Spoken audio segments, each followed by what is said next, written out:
Last year, I began a series of videos making a fairly comprehensive case for the truth of substance dualism, the idea that human beings are comprised of both a material body and an immaterial mind or soul. Shortly thereafter, James Fodor issued two response videos critiquing the major points raised within my series.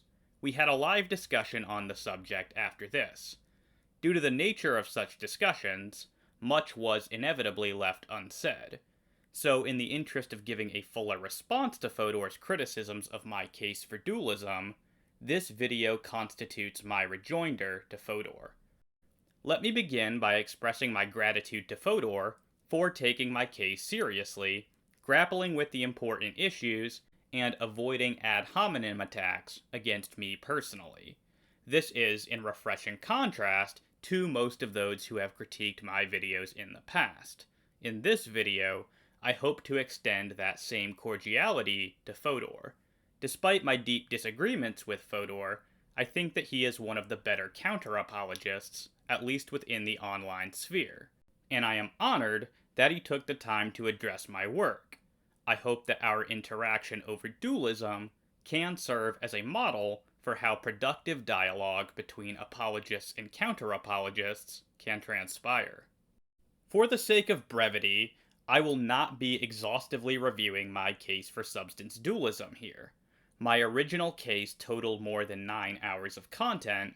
Fodor's responses totaled more than another 5 hours. I will be taking it for granted that those who are watching this video have already seen at least my original series on the subject. So without further ado, this is Defending Dualism, a response to James Fodor. Fodor begins by addressing what he calls the argument from the nature of the self. An initial difficulty right off the bat is that Fodor seems to have misunderstood the primary purpose of the video he is critiquing. That video functioned as a precursor to the case for dualism, but Fodor seems to think that it was supposed to constitute an argument for dualism in and of itself. While I think that several implications that are favorable toward dualism followed from the conclusions drawn in that video, I was also careful to say that there were ways for physicalists to accommodate those conclusions, and so that it could not function as a standalone argument for dualism in and of itself. That video was primarily intended to establish that there is such an entity as the self, since so many arguments for dualism critically depend upon this thesis. And while Fodor does take umbrage with most of the arguments in that video, he clarified at around the 36-minute mark in his own video that he does actually agree that selves exist. So Fodor is in agreement with me on the basic thesis that that video was supposed to establish. He simply doesn't affirm the existence of the self for the same reasons that I do. Since a denial of the existence of the self doesn't factor into Fodor's objections to the arguments for dualism, addressing his objections to this video is not critical to rebutting his case against dualism. With that being said, because he does offer criticisms of the arguments I outlined for the existence of the self, I will try to briefly respond to his major points. At about the 12-minute mark of the first video, Fodor addresses the argument from the unity of conscious experience, which I argued requires a substantial self to unify the different aspects of experience together. Fodor's response is to suggest that the physical body could be the thing that unites the different constituents of experience together. My video did anticipate this response, but maintained that it is inadequate because one can ask the question of how one knows which body belongs to them. The answer is going to have to be that I know which body is mine by knowing through which body I experience the world. And so this implies that I can know that an experience belongs to me without knowing that it is connected to my body.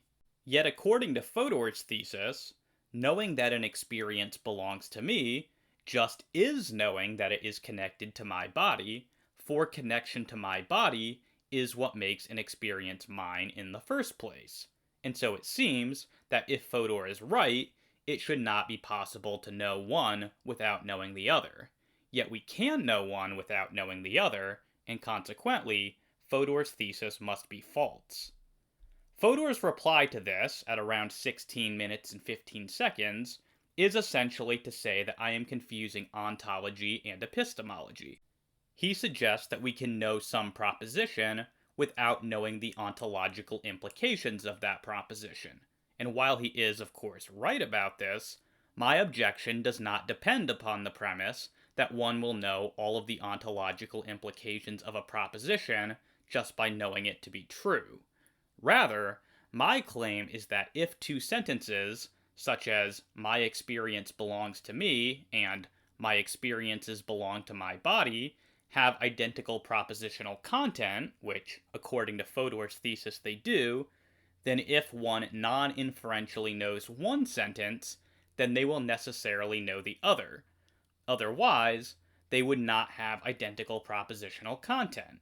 Yet because by knowing one, we do not know the other, it is false that they have identical propositional content. And from this, it straightforwardly follows that my experiences cannot belong to me simply because they belong to my body. The point about this knowledge being non-inferential is important because it guards against common counterexamples, such as that if Lois Lane knows that Clark Kent works at the Daily Planet, then, given my assertion, she would also know that Superman works at the Daily Planet. But clearly she doesn't know that Superman works at the Daily Planet because she doesn't know that Clark Kent is Superman. However, the reason she doesn't know this is because her knowledge of these matters is inferential and incomplete. However, this doesn't apply to non-inferential knowledge of one's own experiences. Hence, this specification blocks the common counterexamples. Fodor then turns to address my argument for the existence and simplicity of the self from persistence through time. At about 19 minutes and 45 seconds, he rejects the first premise of the argument, which says that if something is a physical object composed of separable parts, it does not endure over time as the same object if it comes to have different parts. Fodor isn't particularly clear on why he thinks that this premise ought to be rejected. The premise surely seems quite plausible on its face. If you were to take your car to the mechanic, and he were to return it to you after having swapped out all of the parts, such that none of the original parts of your car remained, I have a hard time buying the fact that you would accept that the mechanic returned the same car to you. Examples like this are the chief motivations lying behind the first premise, and Fodor says nothing to address them. Fodor also quibbles with the disjunction in premise 6, which says that I am either a simple enduring soul, or a body, or a brain. He asserts that there could be other options. I actually agree with him here, and I even presented one in my original video, namely that the self could be a metaphysically basic and simple physical particular within the body, or something like that. But I presume that most physicalists will be disinclined to accept this idea. So premise 6 does cover all of the most plausible options for one's identity. Adopting another alternative, simply to escape the conclusion of my argument, is the very definition of ad hoc. Furthermore, the argument is primarily intended to establish the simplicity of the self. So even if the physicalist does adopt my fourth option, they will still be compelled to grant that the self is simple. In any case, Fodor is willing to grant the sixth premise for the sake of argument, so we can move on. Fodor also calls into question premise 4, which says I, a human person, do endure over time as the same object. He objects to the argument that I offered for the truth of this premise based on the continuity of personal identity in the recent past, and then extrapolating that as far back as the most recent period of unconsciousness. Fodor's objection, as best I can tell, is that the argument is unclear. But Fodor doesn't really specify what exactly he finds to be unclear about this argument. As such, I find it difficult to offer him any clarification. He points out that continuity is not the same as identity, but of course, that was not the argument that I gave. The argument was that the continuity of my memory reveals myself to be the same person in the past as I am in the present. Fodor claims around 2545 that this is just asserted and not argued for. But since awareness of one's own identity remaining constant throughout one's own memories provides a direct and non-inferential sort of knowledge, it's not really clear what else Fodor expects the dualist to do here.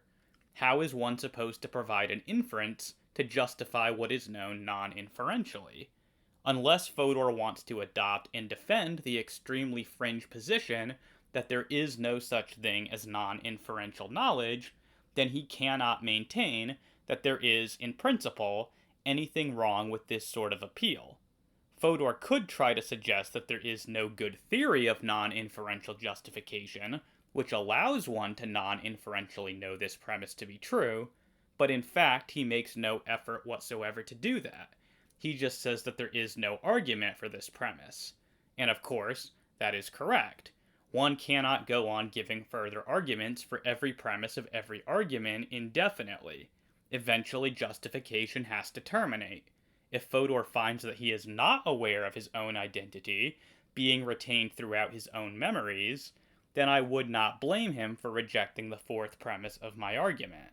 However, for those of us who do, the argument from persistence over time will carry force.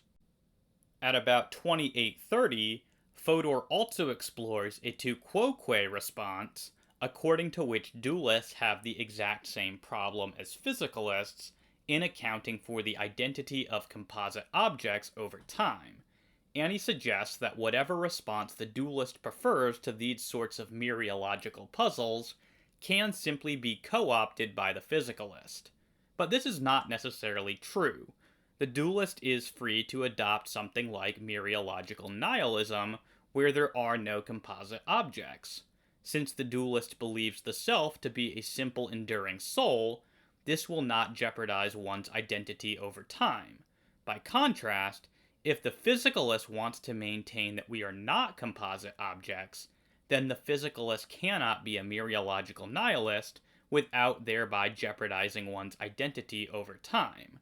So the dualist doesn't have the same problem as the physicalist because dualism does not need composite objects to exist in the way that most versions of physicalism do. Consequently, Fodor's tu quoque fails. I should also point out an irony present here. In his second video, where Fodor critiques my replies to the arguments against dualism, Fodor constantly objects to my using tu quoque responses to physicalist arguments, suggesting that I am guilty of the tu quoque fallacy. But in the context of comparing two theories, it is not a fallacy to point out that one theory shares the same problem as another when that problem is being leveraged as an argument for the other theory. Fodor seems to understand that here, which raises questions about why he thinks that I am guilty of the tu quoque fallacy when I make the same move later on. But we shall return to this issue when it comes up again. At about 30 minutes and 20 seconds, Fodor begins arguing against the indivisibility of the self by appealing to split brain experiments. He says that such experiments indicate that there can be some division of consciousness. He doesn't go into much detail regarding what exactly he's talking about, and I don't claim to be an expert here, but what I can say from my own reading on the subject is that split brain experiments seem to indicate just the opposite of what Fodor thinks. They seem to suggest that whereas the brain can be divided, the self cannot. Indeed, in his recent book on this subject, neurosurgeon Michael Egnor has a chapter titled "The Brain Can Be Split, but Not the Mind," where he says, "I am hardly the only specialist interested in the mental effects of split brain surgery. This surgery led to truly remarkable neuroscience research in the 20th century. Here's the most radical thing it tells us. Even when the brain is split in half, many important aspects of the mind remain unified. Thus, the mind is something that the brain isn't. Neuroscientists tend to ignore the deeper significance of split brain research. The focus is on the minor handicaps that are routinely compensated for, not on the really significant finding. What is most remarkable about the split brain evidence is the unity of the mind despite splitting the brain. And a little later, he writes, in 1983, Sargent reported her research on a split brain patient who was presented with conflicting messages in each of the two isolated visual fields. The patient was able to respond to the conflicting information with perfect accuracy with either hand, even though each hand was controlled by a cerebral hemisphere that saw only one of the messages. She concluded that the patient could integrate and resolve the conflicting information even though neither separated part of the brain actually saw it all. The patient's mind was more than the brain.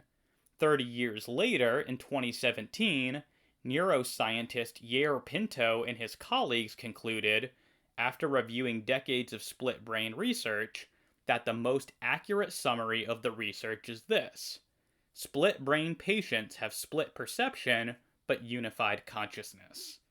Again, I fully acknowledge that I am no expert when it comes to neuroscience, but from what I have seen, the evidence from split brain experiments actually supports the philosophically obvious conclusion that consciousness is unified and cannot be divided, which, of course, further supports the idea that the self is simple. Moving now to the argument from introspection, Fodor grants that we can know some of our own mental states by introspection, but he questions the premise that physical states like brain states are not knowable by introspection. One sort of argument that I gave for thinking that this premise is true is that I can close my eyes and imagine a blue sky, but that this image cannot be found within my brain, or indeed, anywhere else within my body. Therefore, what I am introspecting cannot be a state of my brain or my body. At around 41 minutes, Fodor suggests that this argument begs the question against the physicalist, but he then agrees with me that the physicalist doesn't believe that this image is literally within the brain, hiding under a neuron or something, but he thinks that the image is constructed through perceptual processing of information received through the eyes. Now, perhaps the image could be found in the brain in a distributive or reflected way when one is simply seeing a visual image that is there in real time. But recall that my example specifically appealed to the contents of imagination, so I am talking about introspectively seeing a blue sky in the absence of a corresponding visual stimulus. Around the 42-minute mark, Fodor suggests that what he is proposing could also apply to imagination, but it's very hard to see how. His explanation makes specific reference to the processes and organs associated with vision. How are we to suppose that these sorts of processes and organs account for mental states in cases where those processes are not at play and those organs have not been stimulated? I suppose Fodor could just dig his heels in and insist that one could actually find the visual image in the brain when one is imagining it. But in that case, the disagreement is to be resolved by empirical investigation. We would have to actually scan someone's brain while they are holding an imaginary image in mind to see if it could be found. While I am not aware of anyone specifically testing this, I am fairly confident that such a procedure would fail to produce a visual image complete with its perspectival content, which corresponds to the one imagined by the subject. At 45 minutes 35 seconds, Fodor turns to defend Paul Churchland's objection that the argument from introspection commits the intentional fallacy. But rather than adopting Churchland's skepticism about introspection, Fodor instead adopts skepticism about brain states. Essentially, his claim is that we don't know enough about brain states to know if the mental states that we are introspecting are actually brain states after all.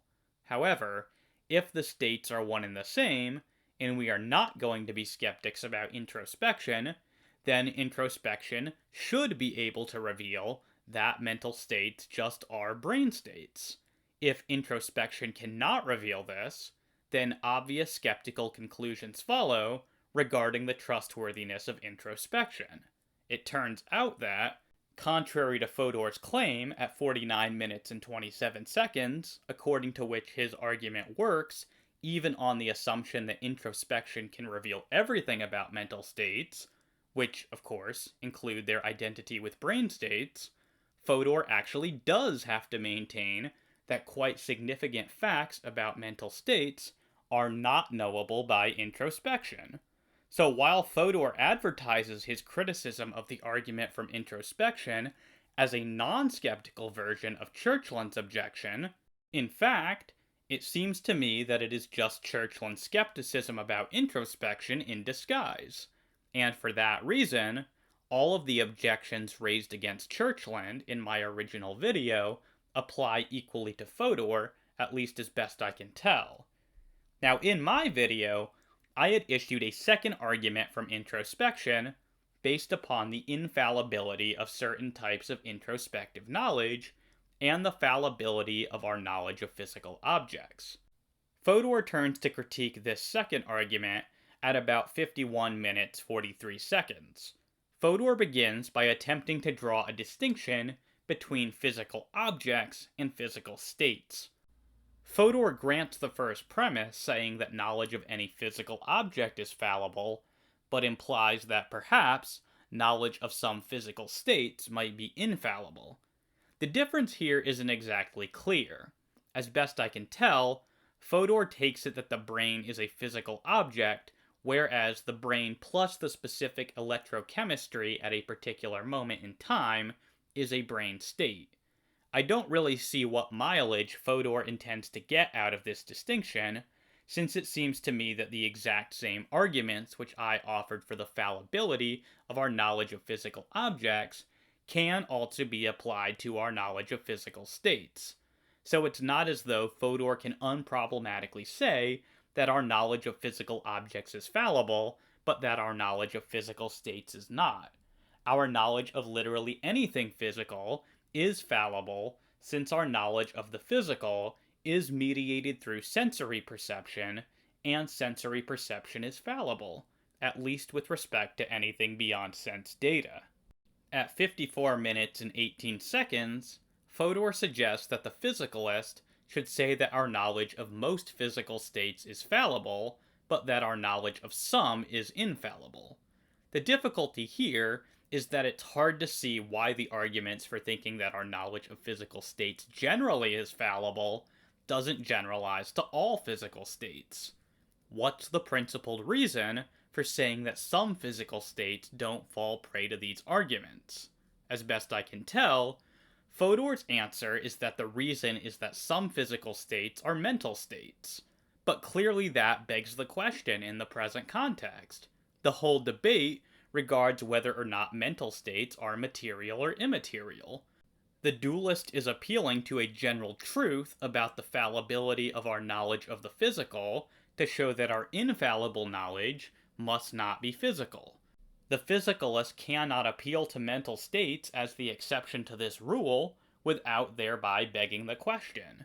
Instead, the physicalist needs an independent reason why the arguments for the fallibility of our knowledge of physical states don't generalize if they want to avoid engaging in viciously circular reasoning.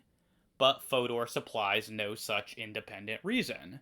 Remember, the motivation for thinking that our knowledge of physical objects or states is always fallible is that such knowledge is always mediated by sensory impressions, which can always fail to accurately represent physical reality.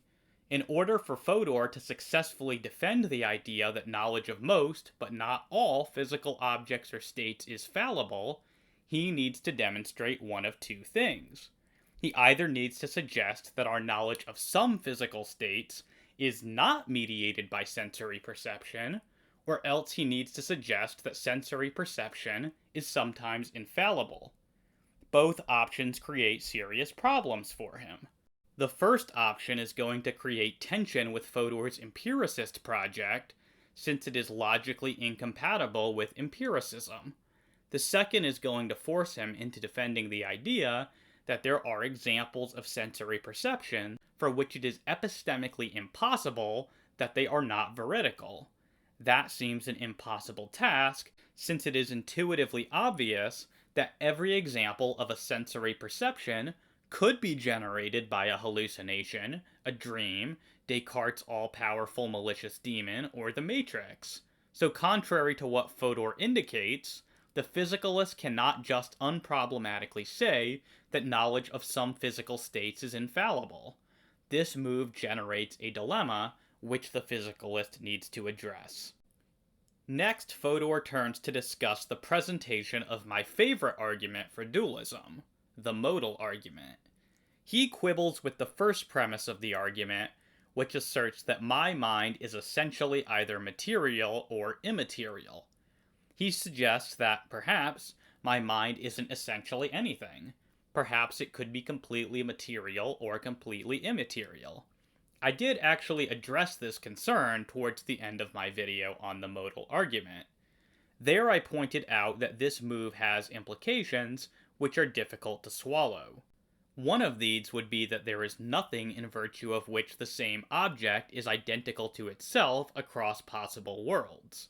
So consider two possible worlds, one of which contains no material entities, and one of which contains only material entities.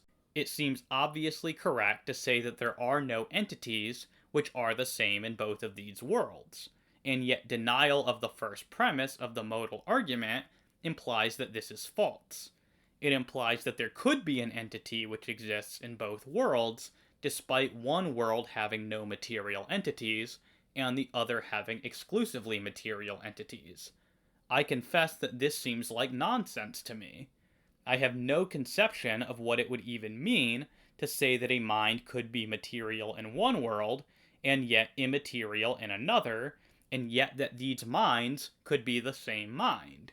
To be fair, Fodor doesn't actually say that he believes that this could be the case, but the point is just that denial of premise 1 will commit him to acknowledging such things.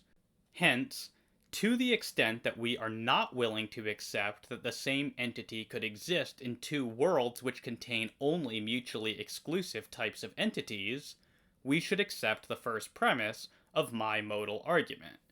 Regardless, Fodor is willing to grant this premise for the sake of argument, so we need not harp on this point. Most of Fodor's discussion is dedicated to arguing against premise 3, which says that it is logically possible for my mind to exist apart from anything material. He defends the idea that the modal argument can be inverted to argue for the opposite conclusion, namely that the mind is essentially material.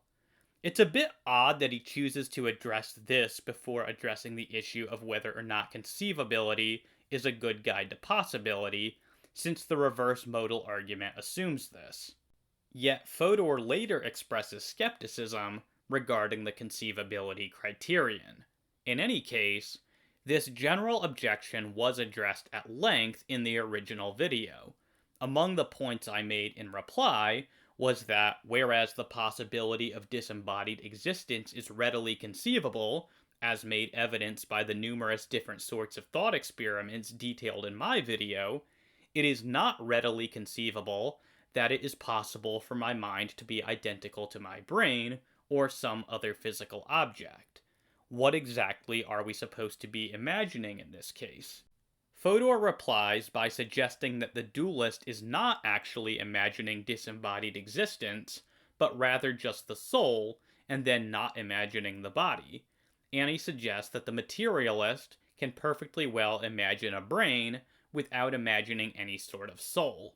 But Fodor is quite simply wrong that the dualist is just imagining the soul without imagining the body. Descartes' omnipotent demon thought experiment imagines a scenario where I actually have no body, but I only have visual perceptions as if I do. It's not just a case of an underdescribed scenario, it's a non actual scenario which positively rules out my having a body, and it seems perfectly conceivable that this should be so. By contrast, Fodor's scenario merely describes a brain, but does not rule out the existence of the soul. So my point remains that physicalists have yet to provide a non-actual, conceivably possible scenario where I am identical to something physical. In addition to the absence of thought experiments, which would support the idea that my mind is essentially material, I have argued that physicalists will need to do some work to explain away the thought experiments which support the modal premise of the dualist argument. Fodor makes no such attempt. I also argued that the physicalist claim that my mind is essentially material leads to a logical contradiction if joined with the idea that conceivability is a good guide to possibility and that disembodied existence is conceivable. Fodor also makes no attempt to deal with this objection to the reverse modal argument. After discussing the reverse modal argument, Fodor then turns to discuss my defense of the crucial third premise of the modal argument. He briefly goes through the first three sorts of examples that I gave supporting the conceivability of existing apart from the body. He doesn't actually raise any objections here, but just explains the examples. At 1 hour 22 minutes 55 seconds, he takes umbrage with the fourth defense that I offered for the third premise, namely the truth of indirect realism. Fodor grants that if indirect realism is true, then the modal argument goes through. But regrettably, he does not discuss the series of arguments which I offered in support of an indirect realist theory of perception. He just hand waves them away, saying that he doesn't find them very convincing.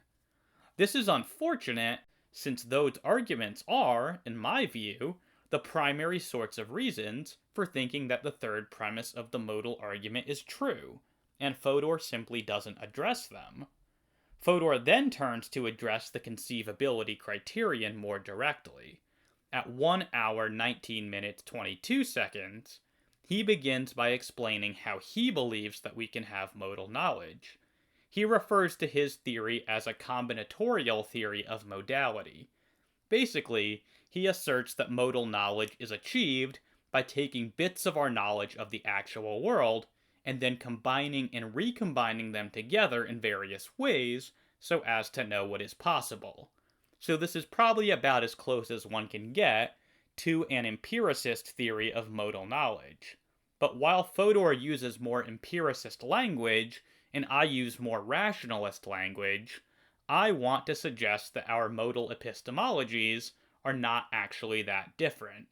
Most importantly, I want to suggest that Fodor's theory also depends critically upon conceivability.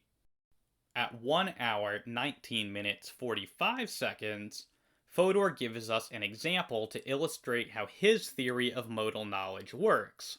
He uses the knowledge that it is possible that I will be hit by a car if I try to cross the street while a car is moving across it as his example.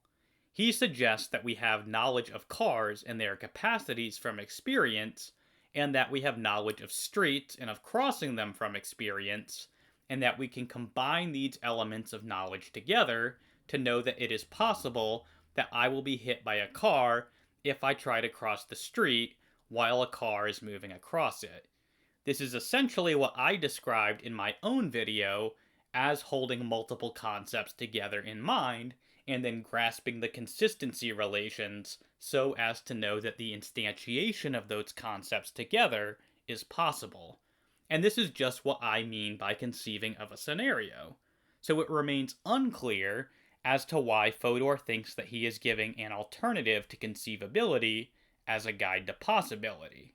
It looks to me like Fodor's thesis ultimately depends upon an appeal to conceivability. To see why, we may ask Fodor why he thinks that the combination of our knowledge of cars, their capacities, streets, and the crossing of them, such that one can be hit by a car when crossing the street, is possible. Contrast this with why one might think that our knowledge of squares and circles yields the knowledge that a single shape being both a square and a circle at the same time is impossible. I see no answer other than that one is able to conceive of the former, but not the latter. Fodor seems to be explaining how it is that one acquires the relevant concepts employed in attaining modal knowledge. But when it comes to explaining how one knows that the instantiation of those concepts together is possible, it isn't at all clear that Fodor has actually offered an alternative to conceivability. Indeed, at 1 hour 29 minutes 42 seconds, he explains that his theory suggests that we have modal knowledge by means of, quote, mentally simulating scenarios. By my lights, this is just a synonym for conceiving of a scenario.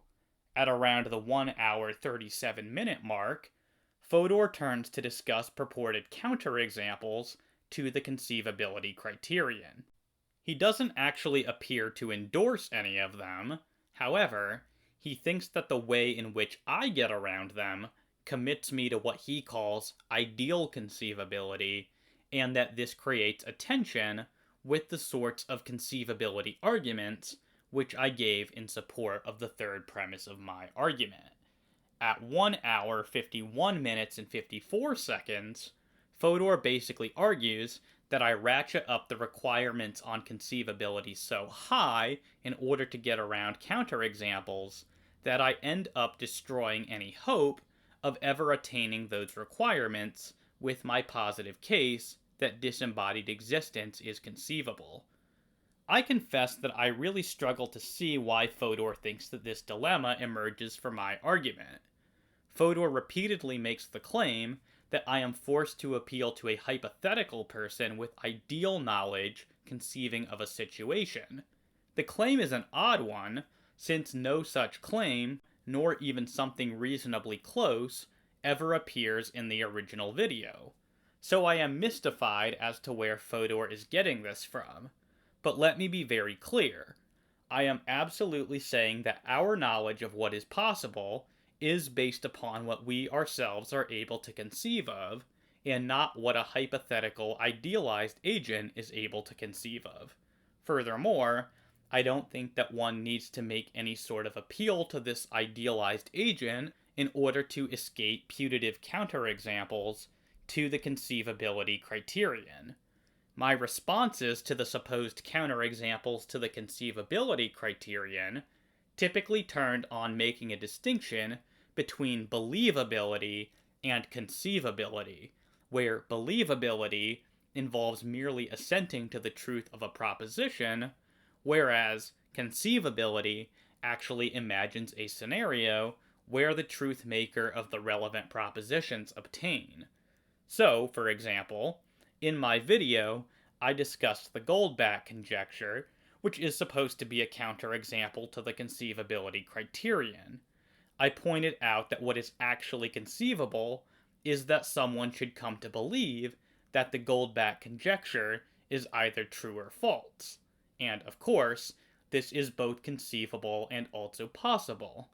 What is not conceivable is the actual truth or falsehood of the conjecture, for that would involve actually conceiving of every even number greater than 2. So my response to these purported counterexamples was typically just to deny that the relevant truth conditions are actually conceivable. But in my examples offered in support of premise 3 of the modal argument, the truth conditions clearly are conceivable. It is perfectly easy to conceive of the truth conditions under which I would exist in a disembodied state, or that two people would swap bodies, or that idealism would be true, or that a near-death experience would occur, or that indirect realism should be a correct theory of perception. As such, I simply reject Fodor's assertion that the dilemma he is describing arises from my argument.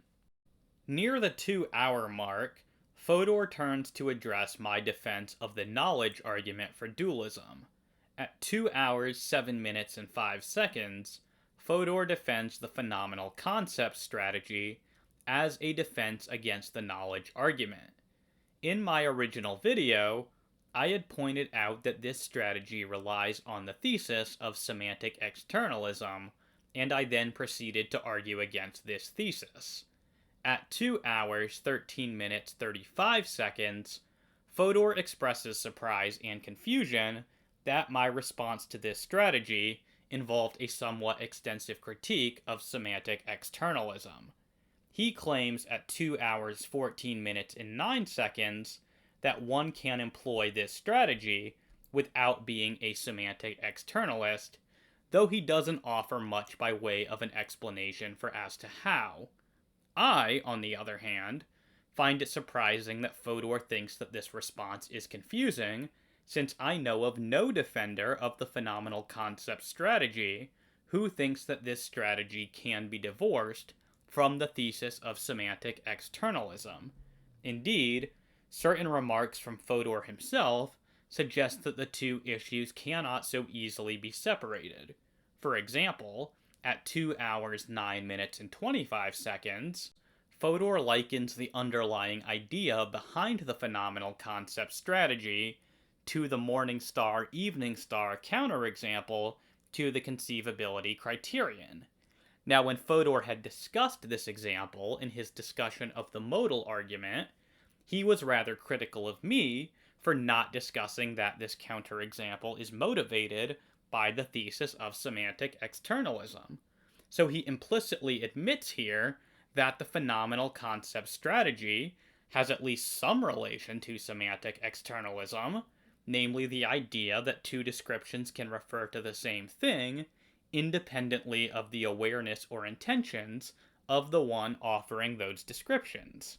Yet Fodor now wishes to deny that the phenomenal concept strategy requires a commitment to semantic externalism. At 1 hour, 42 minutes, 17 seconds, Fodor makes it clear that he is not himself a semantic externalist. But what remains unclear regards how Fodor thinks that one might pursue the phenomenal concept strategy without also committing themselves to semantic externalism. While there has been some speculation that perhaps it is possible for the phenomenal concept strategy to be divorced from the thesis of semantic externalism, there has not, so far as I know, been any attempt whatsoever to explicate how this might work. For example, after surveying much of the literature surrounding this issue, John DePoe notes, Alter maintains that proponents of the old fact, new knowledge approach do not necessarily have to assume semantic externalism. It is important to recognize, however, that every published defense of the old fact, new knowledge account that I know of does make this assumption. So if Fodor wants to pioneer new territory by proposing a way of utilizing the phenomenal concept strategy without depending upon semantic externalism, he is surely free to do so, but I do not get the feeling from his video that this is something that he is attempting to do in response to me. On the contrary, he seems to want to simply push forward the phenomenal concept strategy against the knowledge argument for dualism, as it is already known in contemporary philosophy. But if that is the case, then we need quite a lot of explanation from Fodor as to why he disagrees with virtually every contemporary proponent of this strategy with respect to the sort of semantic theory that it assumes. This is made all the more difficult by Fodor's earlier remarks explicitly connecting this strategy to the morning star evening star issue, which he directly says depends upon semantic externalism. Fodor then turns to address the issue that phenomenal concepts seem a bit suspicious within physicalism. Why is it that one needs to undergo specific types of phenomenal experiences in order to acquire these concepts? Fodor just asserts that he doesn't see anything particularly mysterious about this, but that really ignores the dualist's concern. The dualist has a good explanation for why some types of knowledge require phenomenal experience to be acquired, namely that phenomenal properties are immaterial and so cannot be acquired through other physical mediums. Fodor, by contrast, has nothing but a just so story which doesn't answer the dualist's argument, but merely highlights the ad hoc nature of the physicalist's appeal to phenomenal concepts. That concludes Fodor's first video responding to my positive case for substance dualism. We turn now to the second, where he attempts to press the case against substance dualism in the face of my responses to these objections. Unfortunately, I do think that Fodor's tone is a bit less charitable and a bit more condescending in the second video, but I will endeavor to ignore this and keep the conversation focused upon the merits of these criticisms against dualism. Fodor begins by attempting to defend the idea that substance dualism is, or at least may be, unintelligible. To be quite honest, I find it a little odd that Fodor wants to take up the case for this particular objection, since it seems in conflict with how Fodor formulates many of the other objections to dualism as rendering dualism improbable. But these lines of argument against dualism seem to me to be mutually incompatible with one another. If dualism is literally unintelligible, then it cannot merely be improbable or evidentially unlikely. Unintelligible and incoherent theses are either necessarily false or are simply incapable of bearing truth values in the first place. Either way, such theses cannot be confirmed or disconfirmed in a probabilistic way. If dualism is unintelligible, then it cannot be rendered improbable by something like the interaction problem or the empirical evidence for causal closure. On the other hand, if dualism can be rendered improbable by empirical evidence, then it plainly follows that it is an intelligible thesis. Fodor cannot have his cake and eat it too. These sorts of objections to dualism are mutually incompatible with one another, as far as I can see.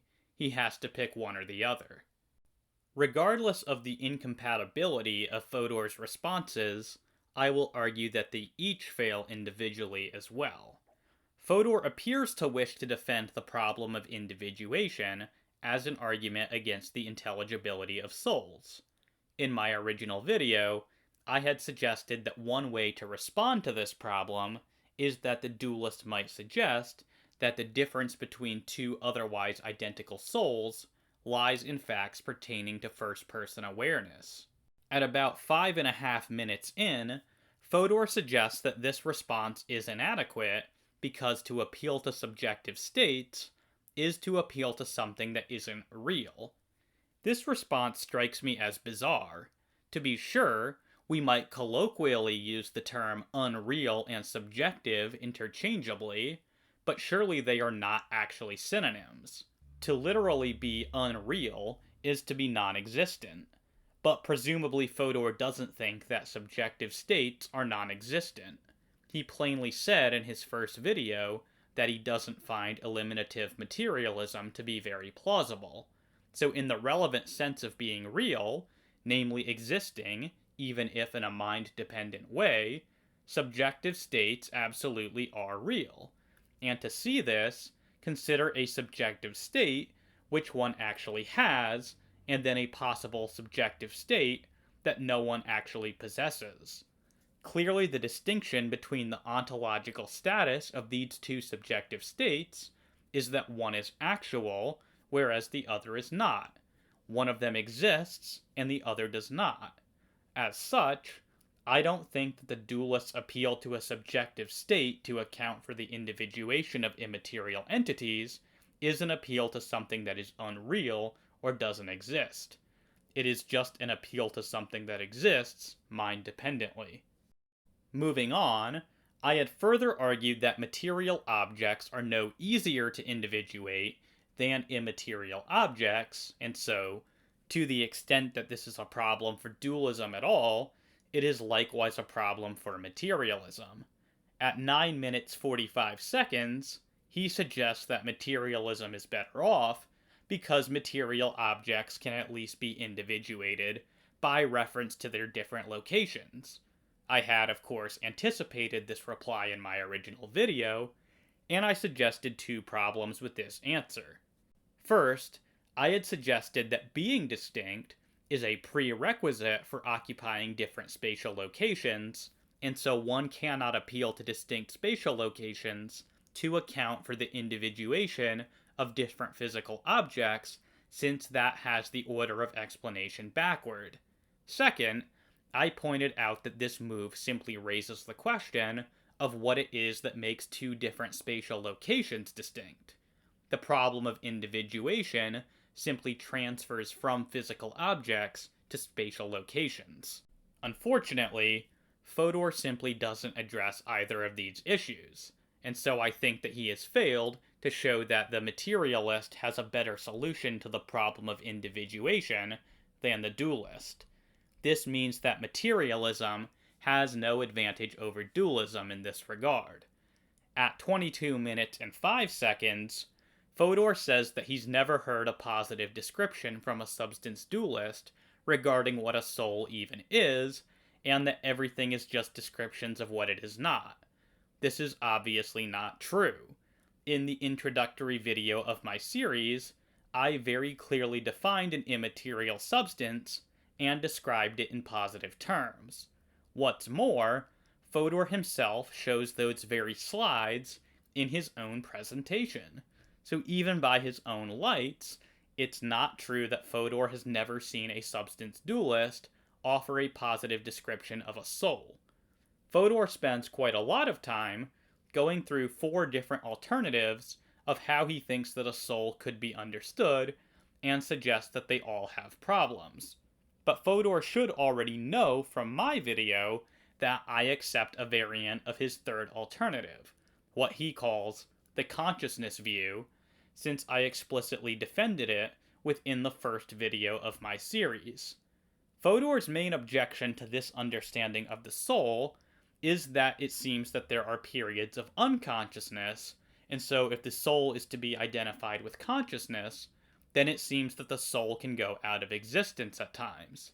But the account which I defended within my introductory video is specifically crafted to avoid this objection by understanding the immaterial soul to be characterized by the capacity for consciousness rather than by consciousness itself. Fodor seems to have completely forgotten that I addressed all of the concerns he raises in this section in the very first video of the series.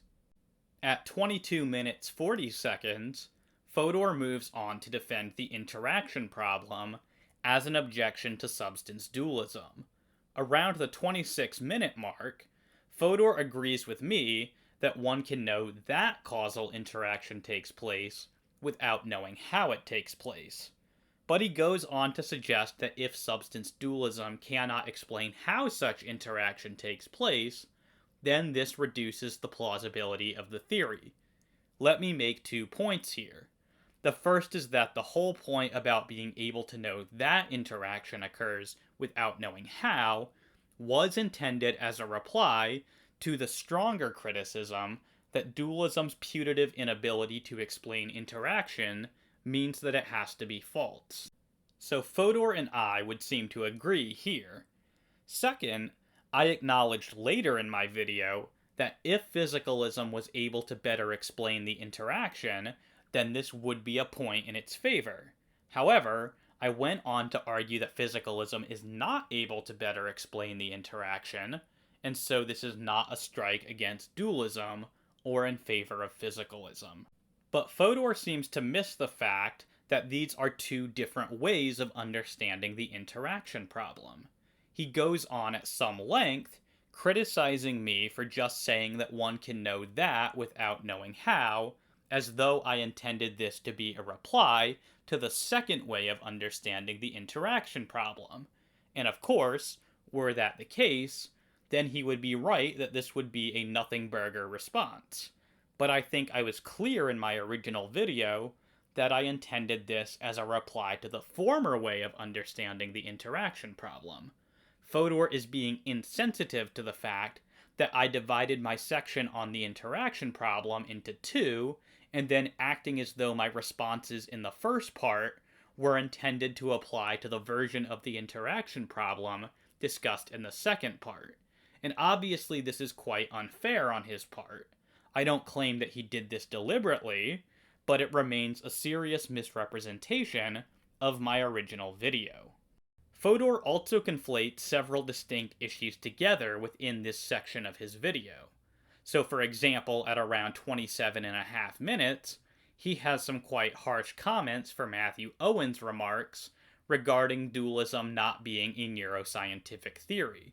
Fodor dismisses this as a complete joke of a response to the interaction problem. But the relevant quotation from Owen here is addressing the argument from psychophysical correlation, not the interaction problem.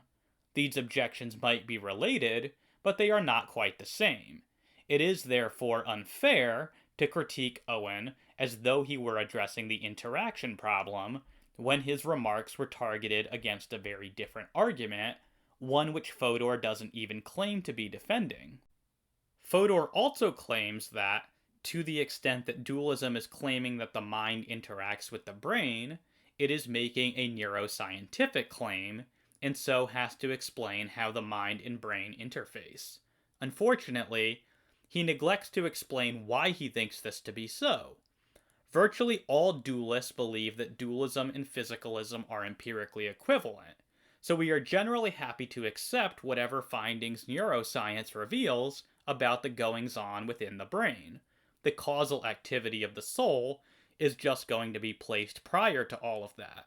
So if neuroscience reveals a causal chain within the brain, where E1 leads to E2, which leads to E3, which leads to a voluntary action, the activity of the soul is simply going to be placed at the beginning of the chain. If neuroscience later discovers that there was actually an even earlier neural event which led to E1, then the soul will simply be moved yet another step earlier. This is why I tend to think that neuroscience is incapable of confirming or disconfirming dualism. At 31 minutes and 15 seconds, Fodor finally turns to address my actual response to the second construal of the interaction problem, saying that physicalism has some sort of explanatory advantage. My reply here was essentially to say that physicalism is no better off, since causal interaction between material objects is no better understood than causal interaction between material and immaterial objects. The first thing Fodor says is that at least physical objects have spatial location. While this is true, it's not clear why this is relevant. In what way is this supposed to render the causal interaction of physical objects more intelligible? Fodor doesn't tell us. Fodor's second reply, at 33 minutes and 40 seconds, is to object that this is a tu quoque response, and that this is a bad response because it doesn't actually solve the problem. But remember what Fodor's argument actually is at this juncture. He has already granted that there isn't a crippling problem for dualism here, since he fully grants that one can know that interaction occurs without knowing how. Instead, Fodor is claiming that physicalism has some sort of explanatory advantage over dualism because it is better able to explain causal interaction between the mind and body. And so of course it is perfectly acceptable within this dialectical context to point out that physicalism doesn't actually have any advantage here. That was, after all, the argument for physicalism in the first place. If physicalism cannot render causal interaction more intelligible, then it has no explanatory advantage over dualism. I'm not sure why Fodor appears to keep attempting to frame things as though I intended my respective responses to each version of the interaction problem to apply to the opposite version of the interaction problem. I don't wish to claim that Fodor was deliberately misrepresenting me, but he does, at the very least, seem to be acting quite lazily in his attempt to follow the dialectic here. At 34 minutes in, Fodor says that the fact that two views both have a problem doesn't necessarily mean that they have it to the same degree. I suppose that I can agree with him as far as this statement goes, but after this, Fodor then acts as though physicalism doesn't have this problem to the same degree, and I am left unclear on why exactly he thinks that physicalism is better off. At 35 minutes 45 seconds, Fodor suggests that the difference is that physicalism can say a whole lot about physical interaction, whereas dualism can't say, quote, literally anything about how the mind interacts with the body. But of course, I don't agree with him that the dualist can say literally nothing about mind-body interaction. In my original video, I said that the interaction consists in a direct causal relation, and that the notion of direct causation could not plausibly be denied, since unless causal chains go on infinitely, then even physical chains of events will require direct causation between physical objects. So in order to maintain that physicalism has an advantage, Fodor needs to explain how a physicalist is able to say something more about the nature of direct causation between physical objects. This is where I claim that the two theories are equal, but Fodor never even attempts this. He doesn't even seem to appreciate that this is what he needs to do in order to show that physicalism has an advantage. Instead, he goes on for quite some time explaining how the physicalist can describe all sorts of brain processes, but the dualist can describe those processes just as well as the physicalist. Dualism does not deny that there are brain processes, but describing brain processes tells us absolutely nothing about how the different fundamental physical entities involved in those processes are able to interact. So Fodor's discussion here is unrelated to the central issue of basic or direct causation, and whether this sort of causation between physical entities is any more intelligible than between mental and physical entities. Fodor simply never touches this issue. Fodor actually seems unaware that there even is a distinction between describing physical processes and explaining how interaction occurs. For example, at 37 minutes and 35 seconds, Fodor suggests that physicalists have, quote, days and days worth of things to say about how physical interaction occurs. But in context, it is clear that the sort of content he has in mind is just descriptions of the physical goings-on in the brain. That is not the same thing as explaining how causal relations obtain between the different entities involved in those processes. That is where the dualist claims parity between physicalism and dualism. Fodor seems to have completely missed this. Just short of the 40-minute mark, Fodor moves on to defend the pairing problem as an objection to substance dualism. Fodor begins by saying that he doesn't expect a full account from the dualist here, but that any good theory has to explain something, and he goes on for a bit complaining that dualism doesn't explain anything in neuroscience. I find this criticism a bit confusing. As already noted, dualism is not a scientific theory. Dualism is a theory posited to explain things like identity over time, why mental states are knowable by introspection, certain modal facts about the self, and why knowledge of all physical states of affairs is insufficient for all propositional knowledge. Objecting that dualism explains nothing because it doesn't explain neuroscientific data is like claiming that a historical hypothesis about the activities of Hannibal Barca explains nothing because it doesn't explain anything in contemporary cosmology. The obvious reply is that of course it doesn't explain those sorts of data points, since the theory is supposed to explain a very different set of data points. At 42 minutes and 20 seconds, Fodor turns to assess a possible solution to the pairing problem, which I originally suggested, namely that the soul might be spatially located, even if it is not spatially extended. Fodor grants that this proposal, if viable, would solve the pairing problem. His objection amounts to him having difficulty seeing how this understanding of the soul doesn't imply that it is a physical thing. His argument here is basically that it's hard to see how else the soul might remain co-present with the body if it isn't subject to physical forces like, say, gravity. Fodor doesn't give any consideration to the idea that psychophysical laws, rather than physical laws, might be what accounts for this. But in any case, this would seem to be, at worst, a mystery for the dualist. This wouldn't in any way indicate that dualism is false. Next, around 52 minutes and 35 seconds, Fodor addresses an argument I put forward from Andrew Brenner, according to which physicalism faces an equivalent mereological pairing problem. Brenner argues that the physicalist will have as much difficulty answering questions such as, why is this composite person composed of these parts rather than some other parts, and why do these parts compose this composite person rather than some other composite person, as the dualist will have answering questions about why a soul affects one body and not another. Fodor suggests that the physicalist can easily answer these questions, and then launches into an explanation of the causal history for how the particular parts of a body come together. But he has grossly misunderstood Brenner's questions.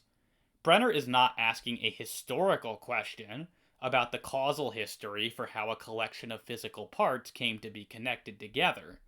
Rather, he is asking a mereological question pertaining to why these parts, as opposed to a greater set or a smaller subset thereof, constitute a composite entity. In order for Fodor to even tell this causal story in the first place, he has to assume that he can determine that some configuration of physical parts comprise that entity. Otherwise, he wouldn't know which physical parts he had to tell the story about. But Brenner's challenge regards the veracity of that initial judgment. Why is it that a person is composed of these specific parts as opposed to, say, a subset of them?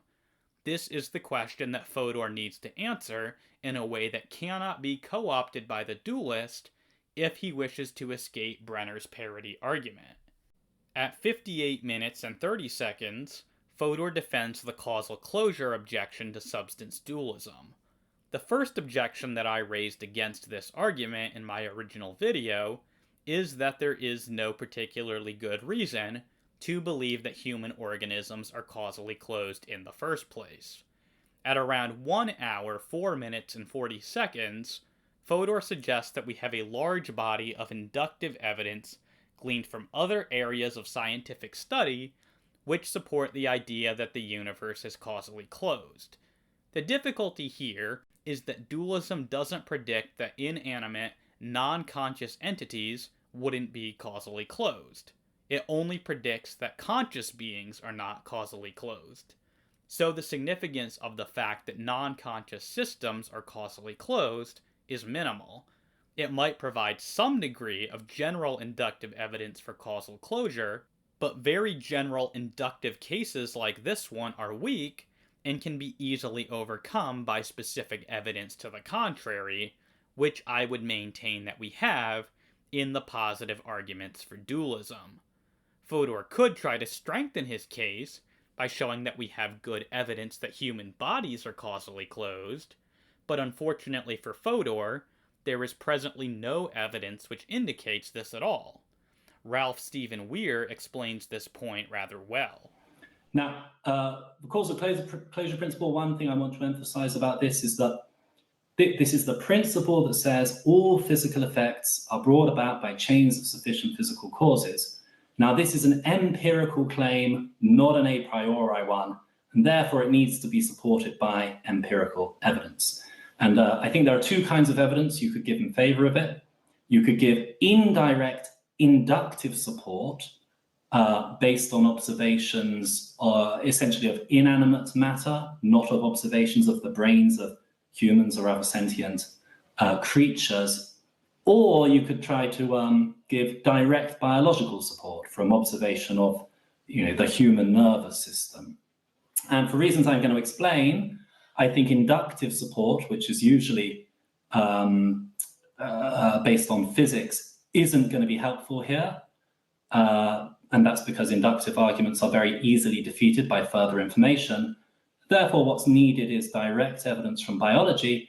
And I'm going to suggest that we should be very confident first that the biological evidence was not there at the time physicalism became the dominant view in contemporary thought, suggesting that whatever else may be true, the tendency of philosophers and scientists interested in this stuff to be physicalist over the last 70 years or so is not based on good scientific evidence, at least not good scientific evidence of the sort appealed to by the causal closure argument. And secondly, I will suggest today we also have nothing like the kind of biological evidence we would need for this to be a good argument. So the case from the indirect inductive case, as I say, is usually based on physics. A lot of people make this case. Daniel Dennett, David Lewis has a version of it. Sean Carroll is a influential and very engaging physicist who's put forward this argument. I've got a quotation from a Scientific American article by him here where he says, "The laws of physics underlying everyday life are completely understood. There can't be a new collection of spirit forces that interact with our regular atoms because we would have detected them in existing experiments." Now, the question I want to ask when I read Carroll saying that is, what experiments? And interestingly, he doesn't really tell us. And this reflects a very widespread phenomenon in defenses of the causal closure argument. People often say, well, we have excellent scientific evidence for this, but they don't cite evidence, they don't cite specific observations or experiments. And I want to say that this wouldn't pass muster if they were arguing for a claim that didn't happen to be just so fashionable and scientific sounding as the causal closure principle. But I think we can agree the answer, insofar as there is one, is that the observations would have had to be made in the behavior of inanimate matter under highly constrained conditions, such as those at the Large Hadron Collider at CERN, because it's those kinds of observations on which our really detailed physics is based. However, it seems fairly clear that that evidence is largely, and I'll come back to this, largely irrelevant to the question of mind-body interaction because, well, obviously interactionist dualism does not predict that we should observe any novel forces operating in inanimate matter outside of the brains of living sentient organisms. I think this is a version of what's known as the street light fallacy. There's the old joke that a drunk is looking around, scrabbling about under a street light. In the first version I first heard, this guy was Wittgenstein, but I think that's just because I was in Cambridge at the time. A policeman comes over and says, what's going on here, sir? And he says, well, I'm looking for my keys. And the policeman starts helping him search. Finally, he says, are you sure you lost them here? And the drunk says, no, I lost them over there, but it's too dark to search over there. So I think appealing to physics or appealing to any observations of inanimate matter to judge whether interactionist dualism is empirically plausible commits a version of the same fallacy that the drunk in that joke is committing. And I won't say anything further on physics, but I think there's some really great work by Brian Pitts, a former colleague of mine, showing how interactionist dualism seems plausible even when you look at it in the context of detailed physics. He provides even a toy mathematical model of how one might think about this. Now, I don't think we need to worry that much about the case from physics, because the most serious physicalists grant that that's not going to give us the support for the causal closure argument that we need. Rather, it needs to come from biology. And this is due to the really excellent work of the great physicalist David Papineau. So Papineau has two or three really influential arguments, or articles rather, I think one chapter in a monograph by him, one article, one chapter in a collected volume, where he presents the causal closure argument. And he very admirably admits that when he first thought about this, he took it for granted that physics tells us causal closure is true. However, he spends most of this chapter and the other versions of it that exist explaining why this does not seem to be the case, even if physicists never observe forces beyond the four fundamental physical forces operating in inanimate matter. Dualism doesn't predict they would, so this seems evidentially neutral. What we need is evidence from biology. And Papineau suggests that the reason why physicalism became the predominant position in the 1950s and 60s is that this was when the biological evidence for causal closure became clear-cut. Now, Papineau, like Carroll, does not cite any publication, any specific experiment or observation in support of his claim. So I want to say, in the 1960s and 1950s, the period to which Papineau is referring, insofar as this is meant to depend on direct biological evidence of causal closure in sentient organisms, the evidence very clearly is not there. What about today? Well, obviously that's harder to judge because neuroscience has advanced very, very rapidly in all sorts of ways since then. But I spend a fair amount of time reading neuroscientific research, especially stuff that aims at understanding the functioning of the nervous system at the level of the detailed neural wiring. I find this really fascinating. I think it really does illuminate our understanding of how the brain facilitates computation, how it underlies the structure of thought in many ways and so on. But I'm not aware of anything that seems to me like it would come anywhere close to giving us the kind of direct biological evidence we need for the causal closure principle. Maybe the closest thing I can think of is the Microns project. There was an article in the New York Times about this recently, although the data was actually gathered a few years ago. They managed to record the firing of 75,000 neurons within a 200,000 neuron 1 millimeter squared portion of a mouse brain, basically peering at these through a little window in the mouse's skull. This is really amazing because this was combined with a connectome map for the region, allowing us to see the structure and the dynamics. But as impressive as this is, and way beyond anything they had in the 50s and 60s, the methods used, I think it was 2-photon calcium imaging for the actual dynamics, and then just slicing up and electron microscopy for the neuronal map. These methods do not give anything like the detail you'd need to see whether non-physical forces are operating, right? They can't even distinguish between individual neuron spikes in bursts of firing. They sometimes attribute the firing to the wrong neuron, and so on. So I think it's really obvious that when physicalism came to prominence, this was not because we had not good direct scientific evidence of causal closure. And I also think we don't have it now. First of all, I want to grant everyone can agree that there is an inductive case for the causal closure principle, all things being equal. So what I mean by this is, if you confine your attention just to the scientific evidence, whereby that we exclude any introspection of conscious experience or anything like that, just the third personal physical observations, well, we've not observed any physical effects in the nervous system or elsewhere that clearly do need to be explained by any forces beyond the four fundamental forces of current physics. Okay, actually there are some qualifications to be made there, maybe we have, but it's certainly not clear we have. And if not, well, Occam's razor suggests that the forces we observe in animate matter, or the events we observe in animate matter, are caused by those same fundamental forces.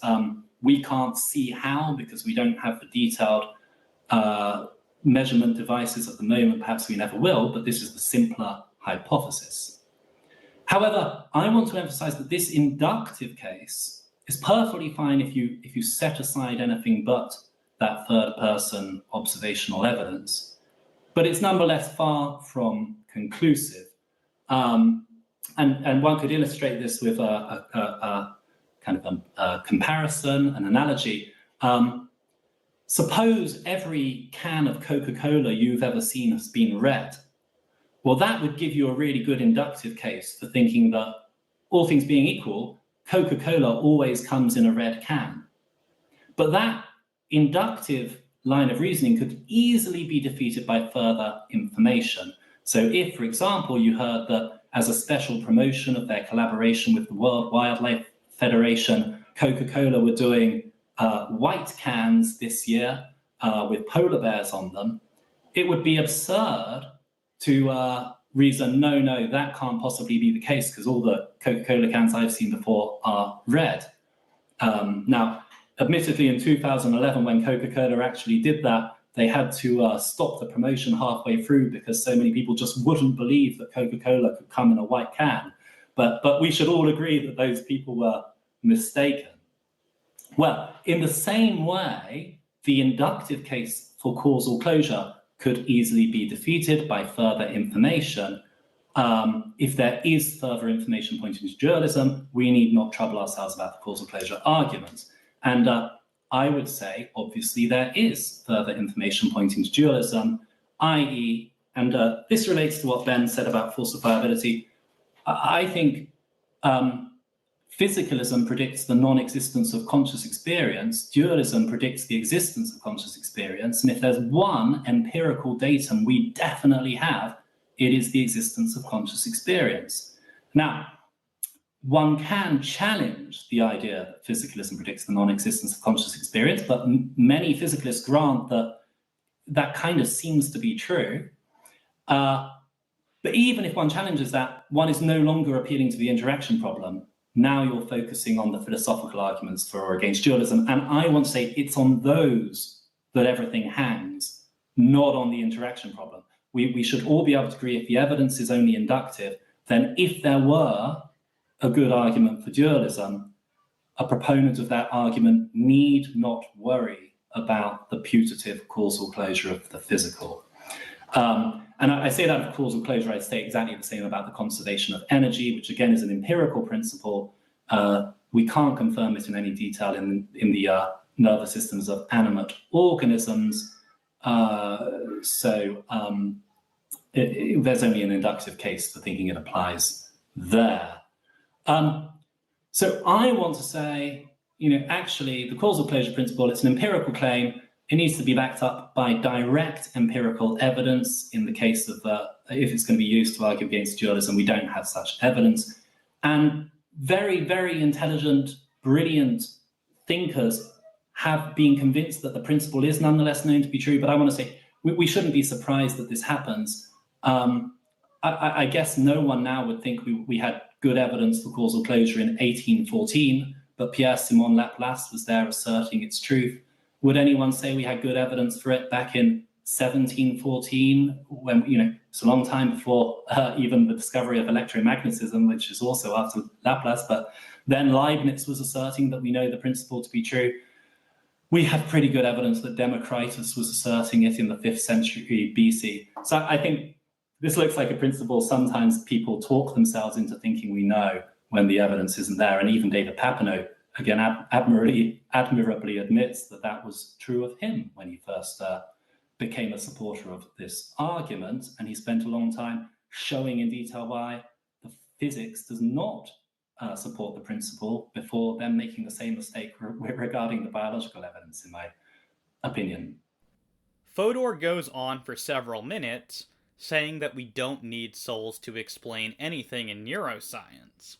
But this returns us to the point that I made earlier, namely that dualism and physicalism are empirically equivalent, and that dualism is not a neuroscientific theory. Dualism has never been intended to explain brain phenomena. It is intended to explain a host of conscious phenomena. So saying that it doesn't explain brain phenomena is irrelevant. Recall that the causal closure argument is the physicalist's argument. So the burden is on Fodor to show that human beings are causally closed, not on the dualist to show that they are not. Pointing to the fact that souls are not needed to make sense of what we currently know about the brain is a far cry from establishing this. At 1 hour, 28 minutes, and 56 seconds, Fodor attempts to defend the conservation of energy objection to substance dualism. The first thing he says is that there is a strong presumption in favor of the conservation of energy because in so many systems studied by science, the amount of energy remains constant. But as already noted, while this might provide some very general inductive evidence for the conservation of energy, very general inductive arguments like this are fairly easy to override. The sorts of systems to which Fodor is appealing aren't the sorts of systems which substance dualism predicts wouldn't conserve energy. So it's like the man who lost his keys in the dark and who is looking for them over by the streetlight, and then concluding that this forms some sort of strong presumption against the thesis that he lost his keys. This is just another example of looking in the wrong place. One point that I raised in reply to the conservation of energy objection in my original video is that we just independently know that energy is not conserved on a global scale. We know from general relativity that the total amount of energy in the universe is actually going down. At around 1 hour, 33 minutes, and 10 seconds, Fodor quibbles about the relevance of this observation to the mind-body problem, since human bodies are not like the entire universe. But I would suggest that the relevance is twofold. In the first place, critics like Fodor repeatedly act as though conservation of energy is a fundamental pillar of modern science, and that to challenge it is to somehow call into question the whole of the scientific enterprise. So one reason for bringing up the fact that general relativity falsifies the idea that energy is conserved on a global scale is that it rebuts the worry that you can't engage in scientific inquiry without presupposing the conservation of energy. Plainly, that is not true. The second reason for bringing this up is that it draws our attention to the fact that energy is only conserved within closed systems, and so it puts pressure on the physicalist to show that human beings are closed systems. For if this has not been shown, then appeals to the conservation of energy will be question-begging, insofar as they will assume that human beings are closed systems, the very point of debate between physicalists and dualists. In my original video, I had also suggested that quantum mechanics allows for causal interaction which doesn't involve energy transfer, and if this is possible in quantum mechanics, then there is no reason in principle why it shouldn't be possible for interaction between body and soul.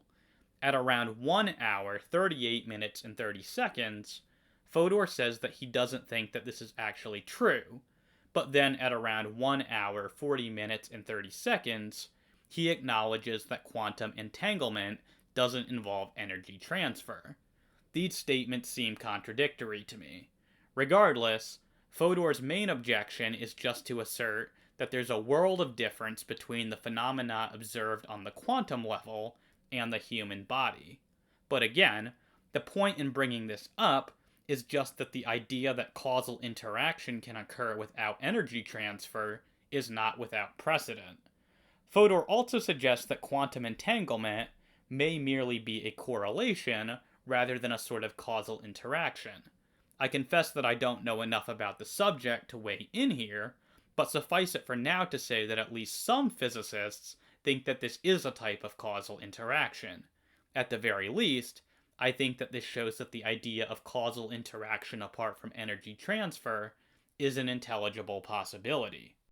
At around 1 hour and 45 minutes, Fodor complains that I'm giving a smorgasbord response to the conservation of energy objection. I'm not exactly sure what the criticism is supposed to be here. Fodor certainly has no problem raising multiple objections to the arguments that I gave for dualism. Why should it be a problem if I raise multiple objections to the arguments against dualism? This almost feels like a double standard on Fodor's part. My original video had also suggested that perhaps the soul actually does create energy, but that it is so small an amount as to be empirically undetectable. At 1 hour, 48 minutes, and 46 seconds, Fodor calls this a slightly more reasonable response to the conservation of energy objection. However, he doesn't buy it, objecting that while it is possible, it isn't empirically very plausible. He says that we don't need the soul to account for any activity in the brain. But this yet again goes back to the point that physicalism and dualism are empirically equivalent hypotheses. Substance dualism is not a neuroscientific hypothesis. It's not meant to explain anything in the brain. Dualists have different reasons for believing in the soul, but in the present context, we are dealing with an argument which is supposed to show that souls can't exist, or at least can't interact with the body. Retreating to the position that such interaction is possible, but not necessary given what we know about brains, is to abandon the original argument against dualism. Remember, this is the physicalist's argument, and, as such, the physicalist bears the burden of proof. And finally, Fodor simply does not address Brenner's suggestion that the conservation of energy objection likewise applies to physicalism. This video has addressed James Fodor's two-part critique of my series defending substance dualism. I genuinely appreciate Fodor considering my case and generally giving thoughtful and substantive responses. While I don't think that any of his objections seriously call the case for dualism into question, I can certainly appreciate that the caliber of Fodor's criticisms was higher than that of most other counter-apologists who have been critical of my videos. Indeed, I think these have been the best response videos to my content that I have yet come across. So despite thinking that my case survives relatively intact, I do want to recognize this fact and give credit where it is due.